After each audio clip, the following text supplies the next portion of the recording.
Et si tout ce que nous pensions savoir sur la mort de la Vierge Marie était incomplet? Cette découverte bouleversante remet en question des siècles de tradition chrétienne. Dans cette vidéo, nous explorons de nouvelles preuves, des écrits anciens et des découvertes qui pourraient tout changer. Numéro 8, la tombe dans la vallée du Cédron. Dans la vallée du Cédron, près de lieux religieux célèbres comme le jardin de Gethsémani et l'église de Toutes les Nations, se trouve une tombe sacrée qui, selon de nombreux chrétiens orientaux, appartient à la Vierge Marie, la mère de Jésus. Après des milliers d'années scellées, le monde attendait avec impatience ce que l'on découvrirait à l'intérieur. Bon, je crois que c'est tout, non? Ce n'est pas l'entrée de la tombe. Nous sommes dans la tombe. Lorsqu'elle a finalement été ouverte, elle était complètement vide. Les livres qui affirmaient que la Vierge Marie n'était pas montée au ciel se sont révélés faux, tandis que la croyance chrétienne selon laquelle Marie est montée au ciel avec son corps vivant et intact semble expliquer pourquoi il ne restait aucune trace d'elle dans la tombe. Ces croyances chrétiennes l'appellent l'Assomption. Mais, pour rendre les choses encore plus intéressantes, il existe quelques différences étranges dans la façon dont chaque croyance chrétienne conçoit la vie et la mort de Marie, en particulier le catholicisme et le christianisme oriental. Elles sont tellement contrastées qu'il est vraiment intéressant d'en parler. Nous sommes devant l'église du sépulcre de Sainte Marie, ici à Jérusalem, l'endroit où l'on croyait traditionnellement que l'Assomption de Marie avait eu lieu. Tout d'abord, les catholiques croient que Marie n'est jamais morte, tandis que les chrétiens orientaux pensent qu'elle est effectivement morte, qu'elle a été enterrée et qu'elle est ressuscitée le troisième jour, tout comme Jésus. Après cela, elle est montée au ciel. L'Assomption de Marie est l'une des 4 croyances importantes concernant Marie. Le pape Pie XII a officiellement annoncé cet enseignement le 1er novembre 1950 dans un document appelé Munificentissimus Deus. Cet enseignement est lié à une autre croyance importante, l'Immaculée Conception, qui affirme que Marie est née sans péché. Les deux croyances reposent sur l'idée que Marie est la mère de Jésus, considérée comme le Fils de Dieu. L'Assomption de Marie ne précise pas si Marie est morte ou non, mais affirme qu'elle a été emmenée au ciel. L'Église orthodoxe orientale a une croyance similaire appelée la dormition de la Mère de Dieu, ce qui signifie s'endormir. Cette croyance n'est pas considérée comme un dogme ni comme un enseignement officiel dans l'Église orthodoxe orientale, mais elle reste une partie importante de sa tradition. Le pape Pie XII a écrit une lettre intitulée Munificentissimus Deus, dans laquelle il a exprimé son espoir que la croyance en l'Assomption de Marie renforcerait la foi des gens en leur propre résurrection. Il veut que les gens sachent que, tout comme le corps de Marie a été emporté au ciel, nos corps aussi ressusciteront et seront emmenés au ciel. Numéro 7. Comment s'est déroulée l'Assomption de Marie? Il existe différentes histoires sur l'endroit où a eu lieu l'Assomption de Marie, et nous en parlerons plus tard dans la vidéo. Mais avant cela, savais-tu qu'autour du 7e siècle, une nouvelle histoire sur l'Assomption de Marie a commencé à circuler? Cette histoire raconte que l'un des apôtres de Jésus, souvent appelé Thomas, n'était pas présent lorsque Marie est morte, mais que lorsqu'il est finalement arrivé, ils ont ouvert son tombeau et l'ont trouvé vide, à l'exception des vêtements qu'elle portait. Cette histoire a été racontée encore et encore, et certaines versions disent même que Marie a laissé tomber sa ceinture du ciel à Thomas comme preuve qu'elle avait été emmenée au ciel. Cette histoire est représentée dans de nombreux tableaux de l'Assomption de Marie. L'enseignement sur l'Assomption de Marie s'est répandu dans tout le monde chrétien et les gens ont commencé à la célébrer dès le Vieux siècle. L'empereur Maurice l'a déclarée fête officielle dans l'Empire romain d'Orient vers l'an 600. Certains chercheurs pensent que les histoires sur l'Assomption et la dormition de Marie, ou son sommeil, remontent à d'anciens livres chrétiens qui ne font même pas partie de la Bible que nous utilisons aujourd'hui. Certains spécialistes de la Bible pensent qu'un groupe de chrétiens juifs de Jérusalem connaissait des histoires sur la fin de la vie de Marie qui se transmettaient oralement. Ils pensent que ces histoires ont été partagées à l'époque des apôtres ou peu après, et qu'elles sont basées sur des faits réels. En analysant ces traditions orales, ils essaient de démontrer la véracité des récits sur l'Assomption et la dormition de Marie. Cependant, un autre chercheur nommé Schumacher souligne que ces histoires sont très différentes les unes des autres et ne proviennent pas d'une seule tradition. Au contraire, elles proviennent de diverses sources et ont évolué au fil du temps. Même les chercheurs qui croient aux traditions orales s'accordent à dire que la croyance en l'Assomption de Marie, telle que nous la connaissons aujourd'hui, est le résultat d'un long processus de développement, plutôt que l'histoire originale elle-même. L'histoire de l'Assomption de Marie est apparue pour la première fois dans un livre appelé Liber Requiem Mariae, ou Livre du repos de Marie, écrit au IIe et IIIe siècle. Ce livre n'est pas considéré comme totalement fiable et ses croyances concernant Marie diffèrent assez de celles que partagent la plupart des chrétiens. Les récits anciens sur l'Assomption de Marie ne sont pas clairs et ne s'accordent pas tous sur ce qui s'est passé. Certaines histoires soutiennent la croyance que Marie a été emmenée au ciel, tandis que d'autres non. Selon Stephen Auchumaker, il n'existe aucune preuve que les gens croyaient en l'Assomption de Marie avant le VE siècle. La seule exception est qu'Épiphane de Salamine a tenté de découvrir comment s'est terminée la vie de Marie au IVe siècle, mais il n'a pas pu trouver d'informations fiables. Et c'est là que les choses deviennent vraiment curieuses. Il s'avère que le Nouveau Testament ne dit rien sur la façon dont la vie de Marie s'est terminée, et les premiers chrétiens n'ont écrit aucun récit sur sa mort. Bien qu'Épiphane n'ait pas pu trouver de tradition fiable concernant la fin de la vie de Marie, ses écrits montrent qu'il existait déjà des divergences sur son destin. Numéro 6. 3 croyances différentes. Certains pensaient que Marie était morte paisiblement, d'autres qu'elle était morte en martyr, et d'autres encore qu'elle n'était pas morte. Épiphane a également écrit que Marie était comme Élie, qui a été emmenée au ciel sans mourir. Marie a été assumée au ciel à la fin de sa vie terrestre. Elle a été emmenée au ciel corps et âme. Cette idée a été reprise dans des écrits ultérieurs qui ne sont pas considérés comme totalement fiables, tels que de Auditu et Domini et de Transitu Virginie, probablement rédigés au VE siècle. D'autres auteurs, comme Denis l'Aréopagite et Grégoire de Tours, ont également partagé des récits similaires. Ces écrits ont contribué à répandre la croyance en l'Assomption de Marie, qui est restée officieuse jusqu'au VIe siècle. Mais au 8e siècle, la croyance était déjà largement acceptée et Jean Damascène écrivit que Marie mourut en présence des apôtres. Mais lorsqu'ils arrivèrent à son tombeau, ils eurent une grande surprise. En ouvrant son tombeau, ils le trouvèrent vide, ce qui les amena à croire que son corps avait été emporté au ciel. La célébration de la dormition de Marie, venue de l'Église d'Orient, arriva dans l'Église d'Occident au 7e siècle. Avec le temps, le nom de la célébration changea pour devenir l'Assomption dans certains calendriers religieux au 9e siècle. Au cours de ce même siècle, le pape Léon IV renforça l'importance de la fête en y ajoutant une veillée et une octave, des cérémonies religieuses spéciales. Par la suite, le pape Nicolas Ier mit l'Assomption sur un pied d'égalité avec Noël et Pâques, deux des fêtes les plus importantes du calendrier chrétien. Au XIIe siècle, une religieuse allemande nommée Élisabeth de Chenoux eut des visions de Marie et de Jésus qui influencèrent énormément la croyance de l'Église d'Occident en l'Assomption de Marie. Par la suite, le pape Benoît XIV déclara que croire en l'Assomption de Marie était une opinion raisonnable et que ne pas y croire serait un manque de respect envers Dieu. Le 1er mai 1950, un homme nommé Gilles Burch, qui affirmait avoir vu la Vierge Marie, transmit au pape Pie XI un message que, selon lui, Marie voulait qu'il partage avec le pape. Le message portait sur l'Assomption de Marie, qui est la croyance selon laquelle Marie a été emmenée au ciel. Le pape Pie XII avait prié pour recevoir un signe confirmant la véracité de cette croyance et il considéra le message de Gilles comme tel.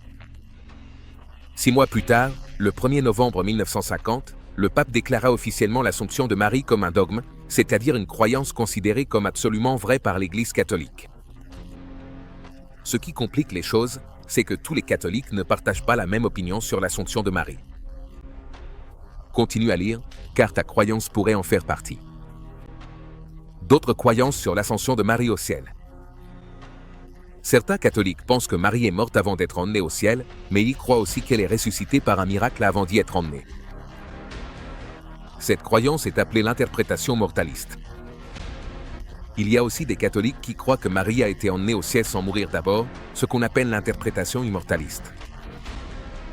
D'autres pensent qu'elle est morte puis a été emmenée au ciel, ce qu'on appelle l'interprétation mortelle. Les deux dernières croyances sont permises dans l'Église catholique et les catholiques orientaux célèbrent la fête sous le nom de la Dormition. Cependant, de nombreux signes dans les traditions catholiques, comme les prières, les récits et l'art, suggèrent que l'interprétation mortaliste est la plus répandue. Rappelons que le Saint-Pape Jean-Paul II a exprimé publiquement cette croyance. L'Église catholique célèbre la fête de l'Assomption du 5 au 15 août, tandis que les églises orthodoxes et catholiques orientales célèbrent la Dormition de la Mère de Dieu à la même date, avant la fête. Les chrétiens orientaux jeûnent pendant 14 jours pour honorer la vie et la mort de Marie. Ils croient que Marie est morte de mort naturelle, mais que son âme a été prise immédiatement par le Christ. Ils croient aussi que son corps est ressuscité après sa mort et qu'il est monté au ciel, où il attend la résurrection générale de tous les croyants. Numéro 5. Les croyances protestantes concernant l'Assomption de Marie. Au sein du spectre protestant, les positions sur l'Assomption de Marie sont diverses et nuancées. Les groupes protestants qui gardent un lien plus étroit avec les traditions catholiques ont tendance à accepter la doctrine d'une assomption corporelle, tandis que la plupart des dénominations protestantes adoptent une position plus distante par rapport à cette croyance. La tradition anglicane, en particulier, présente une diversité remarquable d'interprétations. Certains fidèles acceptent pleinement l'Assomption comme doctrine, d'autres la rejettent catégoriquement et un troisième groupe la considère comme une question de liberté théologique qui n'affecte pas les fondements de la foi. L'histoire de cette doctrine dans l'anglicanisme est particulièrement intéressante. Pendant une longue période, la croyance en l'Assomption était pratiquement absente des pratiques liturgiques anglicanes. Cependant, elle a connu une résurgence notable au cours du XXe siècle, en particulier parmi les groupes anglo-catholiques, qui ont commencé à la célébrer sous différentes appellations et avec divers degrés d'accent théologique. Aujourd'hui, le panorama des célébrations mariales dans les églises anglicanes reflète cette diversité. Le 15 août est devenu une date significative, bien que chaque province ecclésiastique la commémore de manière distincte. L'Église d'Angleterre, par exemple, a opté pour une approche prudente, honorant la Sainte Vierge Marie, sans faire référence explicitement à l'Assomption. L'Église épiscopale écossaise a choisi une dénomination encore plus sobre, se référant simplement à Marie la Vierge. Pour sa part, l'Église épiscopale des États-Unis utilise le titre plus élaboré de Sainte Marie, la Vierge Mère de notre Seigneur Jésus-Christ. L'Église anglicane du Canada a adopté une perspective unique, commémorant la date comme l'endormissement de la Sainte Vierge Marie, un terme qui établit un lien direct avec l'ancienne tradition de l'adornition. Pendant des siècles, un mystère a enveloppé la tombe de Jésus-Christ dans l'église du Saint-Sépulcre à Jérusalem, cachée sous une épaisse couche de marbre protecteur. Ce voile de mystère a finalement commencé à se lever en octobre 2016, lorsqu'une équipe de scientifiques spécialisés a eu l'extraordinaire opportunité d'examiner ce qui se trouvait sous cette ancienne couverture. L'équipe menait un projet de restauration méticuleux de la tombe et l'anticipation de découvrir de nouveaux détails sur ce lieu sacré était palpable. En retirant soigneusement la couche de marbre, les chercheurs ont fait une découverte surprenante, une quantité considérable de matériel archéologique dépassant leurs attentes initiales. Cette découverte inattendue leur a offert une opportunité sans précédent d'étudier en détail la roche d'origine, là où, selon la tradition chrétienne, le corps de Jésus aurait reposé. L'importance de cette découverte ne saurait être sous-estimée, car elle permet une approche directe de l'un des lieux les plus significatifs de la foi chrétienne. Selon les Écritures et la tradition chrétienne, après que Jésus-Christ eut été exécuté par les autorités romaines, son corps fut déposé avec une grande révérence dans un espace précis à l'intérieur d'une grotte sépulcrale. Ce lieu de repos consistait en une plateforme soigneusement taillée dans la roche naturelle de la grotte, un détail architectural typique des tombes de l'époque. Les archives historiques situent ces événements en l'an 30 ou 33 de notre ère. Selon la foi chrétienne, le récit se poursuit avec un événement extraordinaire, la résurrection de Jésus. Lorsqu'un groupe de femmes dévouées est venu visiter la tombe, quelques jours après l'enterrement, elles ont été surprises de constater que le corps ne se trouvait plus à sa place de repos. Numéro 4, la plateforme où l'on a déposé Jésus. Elle se trouve maintenant à l'intérieur d'un petit bâtiment appelé édicule, qui ressemble à une maisonnette. Ce bâtiment a été reconstruit entre 1808 et 1810, après avoir subi des dégâts lors d'un incendie. Depuis 2017, une équipe de scientifiques grecs travaille à la restauration de l'édicule et de la tombe qui l'abrite. Ils sont dirigés par la professeure Antonia Maropoulou, qui est responsable du projet. Les scientifiques sont très enthousiastes car ils vont enfin pouvoir voir et étudier un lieu aussi important, resté caché sous une épaisse couche de marbre pendant si longtemps. En étudiant la roche d'origine du tombeau, ils pourront en apprendre davantage sur son apparence passée et sur la façon dont elle a évolué au fil du temps. Ils pourront aussi découvrir comment les gens ont honoré et respecté ce lieu pendant tant d'années. Les scientifiques utilisent des outils et des techniques spéciales pour étudier le tombeau et prendre des photos ainsi que des notes détaillées. Cela permettra à des personnes du monde entier de voir et d'en apprendre plus sur le tombeau comme si elles y étaient.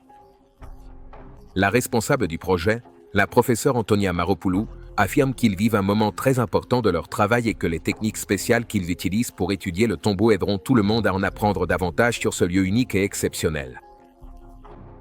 L'église a fermé plus tôt que d'habitude, alors beaucoup de gens venus d'ailleurs sont restés dehors, confus de ne pas pouvoir entrer. À l'intérieur de l'église, il y avait beaucoup de personnes différentes, des ouvriers avec des casques jaunes, des moines en habits bruns, des prêtres avec des chapeaux noirs et d'autres avec des capuches spéciales.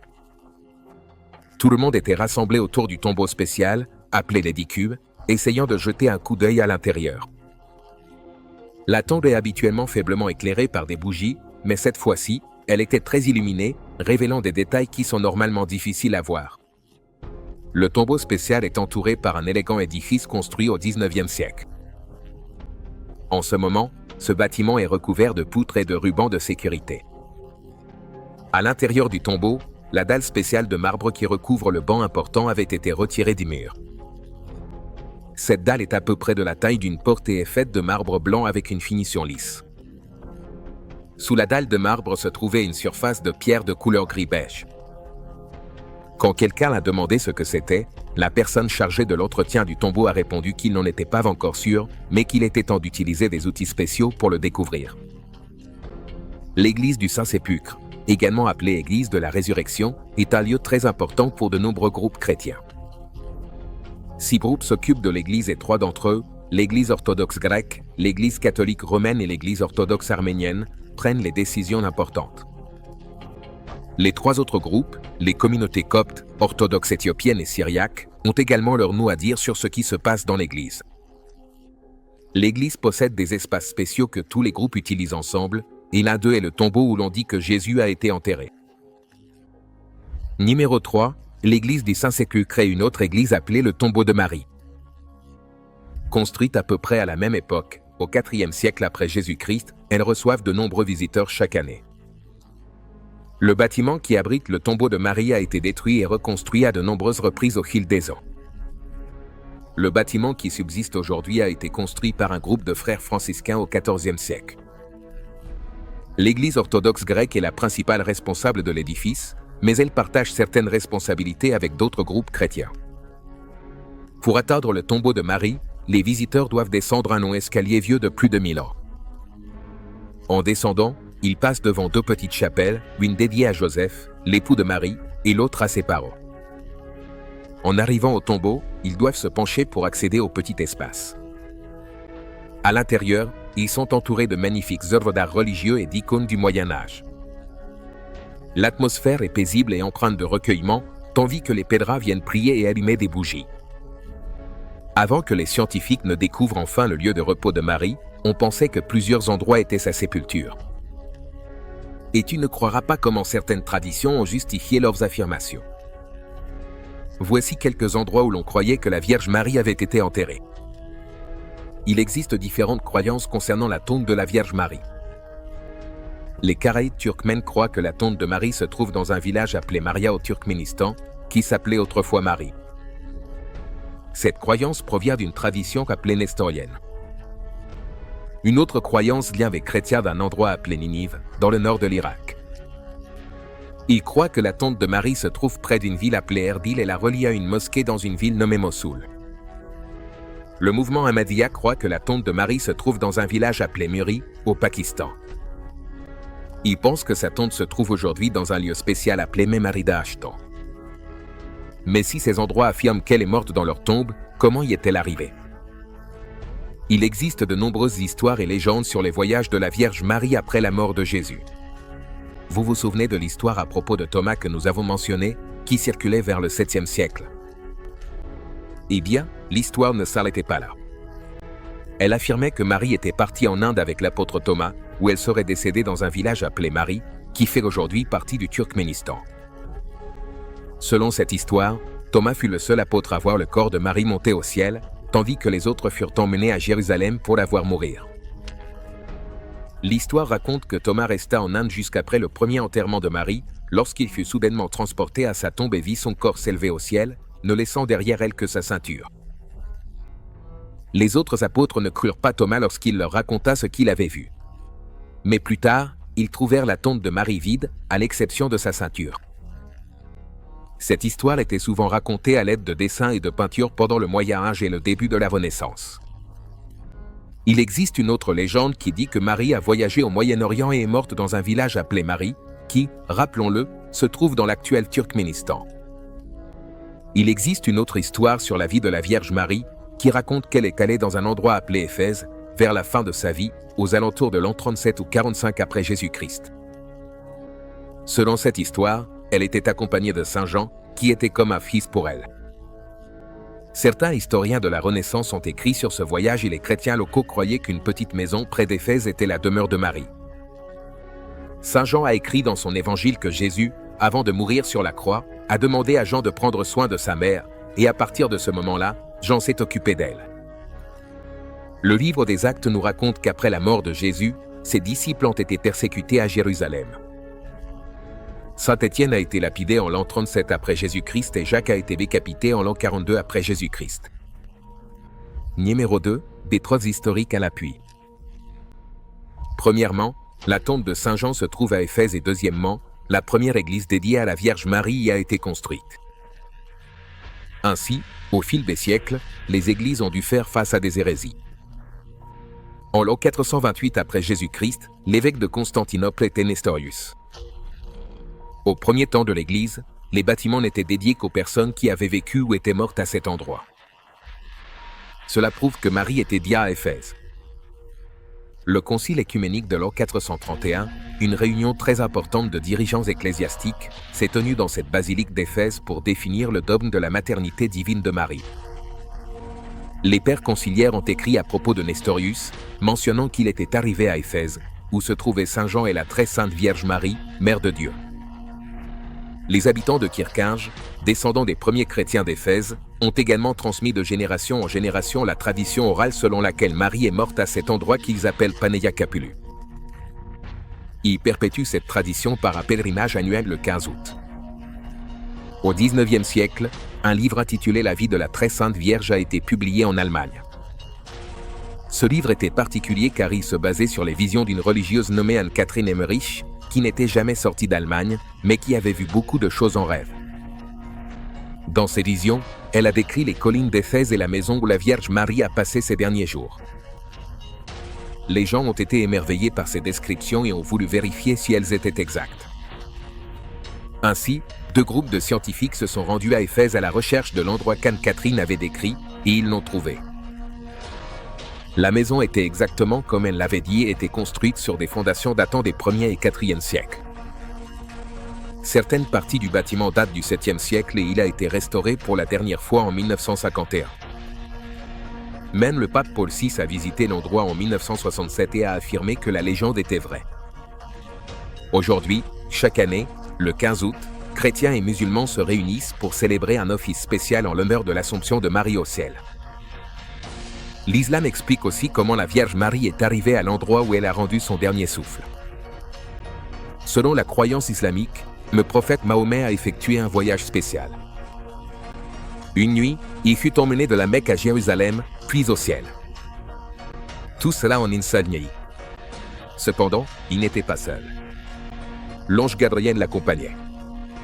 En chemin, ils ont vu de nombreux prophètes importants comme Abraham, Moïse et Jésus. Tous étaient rassemblés autour de la tombe de Marie, la mère de Jésus. On dit que cette tombe se trouve à Jérusalem, près d'un lieu spécial appelé le Dôme du Rocher. Certaines histoires racontent même que Mahomet a vu une lumière éclatante briller au-dessus de sa tombe. Après avoir visité la tombe de Marie, Mahomet a poursuivi son voyage vers le ciel. En arrivant là-haut, il a de nouveau vu Marie assise à une place spéciale près du trône de Dieu. Ce n'est pas tout ce qu'il a vu. Elle était entourée d'anges. Dans l'islam, Marie est considérée comme une femme vraiment extraordinaire, l'une des meilleures de l'histoire. Dieu l'a choisie pour sa pureté et sa dévotion. Elle est souvent mentionnée aux côtés des prophètes et d'autres saints. Le Coran, le livre sacré de l'islam, parle de Marie à de nombreuses reprises, montrant ainsi son importance pour les musulmans. Il existe aussi de nombreuses histoires et traditions appelées hadiths qui nous en apprennent davantage sur le voyage spécial de Mahomet au ciel. Numéro 1, la célébration. Les chrétiens orthodoxes se préparent pour le jour spécial de l'Assomption de Marie en jeûnant pendant 14 jours. Cela signifie qu'ils ne consomment pas certains aliments et s'abstiennent également d'avoir des relations sexuelles. Pendant cette période, ils suivent des règles strictes uniquement en semaine, mangeant certains aliments et sans boire de vin ni d'huile. Le week-end, ils sont autorisés à consommer du vin, de l'huile et du poisson lors du jour spécial de la Transfiguration, qui a lieu le 6 août. Ce jeûne est une façon de montrer du respect et de la dévotion à Marie, la mère de Jésus. l'Assomption de Marie est un jour très important pour de nombreux chrétiens, y compris les catholiques, les orthodoxes, les luthériens et les anglicans. On considère que c'est l'anniversaire céleste de Marie, le jour où elle est montée au ciel. Comme nous l'avons mentionné plus tôt dans la vidéo, de nombreux pays à travers le monde célèbrent le jour de l'Assomption le 15 août comme un jour férié spécial. Certains de ces pays sont l'Andorre, l'Autriche, la Belgique, le Burundi, le Cameroun et bien d'autres en Europe, en Afrique et en Amérique du Sud. Dans ces pays, les gens ont généralement l'habitude d'aller à l'église et de passer du temps avec leurs familles et leurs amis en ce jour. Au total, il y a plus de 30 pays qui célèbrent le jour de l'Assomption comme jour férié. Certains de ces pays incluent la France, la Grèce, l'Italie, la Pologne, le Portugal, la Roumanie, l'Espagne et bien d'autres. Dans certains pays comme la Hongrie, le jour de l'Assomption était autrefois un jour férié, mais il ne l'est plus aujourd'hui. Dans d'autres pays comme le Monténégro, seules certaines communautés, comme les catholiques albanais, célèbrent le jour de l'Assomption. Dans certaines régions d'Allemagne, comme la Bavière et la Sarre, et en Suisse, comme 14 des 26 cantons, le jour de l'Assomption est un jour férié. Au Guatemala, c'est un jour spécial dans la capitale et dans le village de Santa Maria Navaille, où Marie est considérée comme la patronne. Dans certains pays comme le Costa Rica et certaines régions de Belgique, le jour de l'Assomption est célébré en même temps que la fête des mères. Même dans les pays où ce n'est pas un jour férié, le jour de l'Assomption reste une journée importante pour de nombreux catholiques, orthodoxes orientaux et chrétiens orthodoxes orientaux. Par exemple, en République tchèque, en Irlande, au Mexique, aux Philippines et en Russie, les gens continuent de célébrer ce jour avec des offices religieux et d'autres traditions. En Bulgarie, la fête de l'Assomption est la célébration la plus importante de la Très Sainte Vierge. Dans l'Église orthodoxe orientale, les fidèles assistent à l'église et offrent des prières et des offrandes spéciales. Dans la ville de Varna, on organise même une procession avec une icône sacrée et des concerts. De nombreux endroits organisent de grandes célébrations et des événements religieux pour commémorer le jour de l'Assomption. Au Canada, le jour de l'Assomption est un jour spécial pour les Acadiens, qui considèrent Marie comme leur patronne.